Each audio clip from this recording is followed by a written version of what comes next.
Welcome back to the Tokyo 2023 Motorcycle Show, and Chinese company Fellow were debuting their M1, which is a very interesting little device.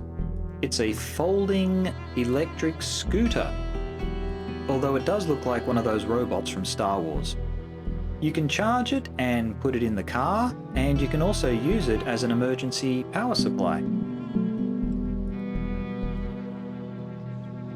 Fellow were also showing off their FW06R, which they're marketing as a crossover between a scooter and a motorbike.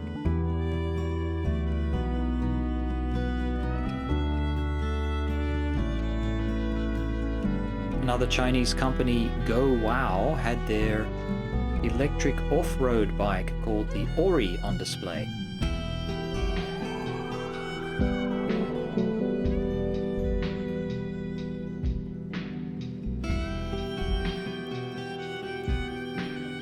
Despite the name and the very classic British look, Brixton Motorcycles is actually an Austrian company that produces their bikes in China.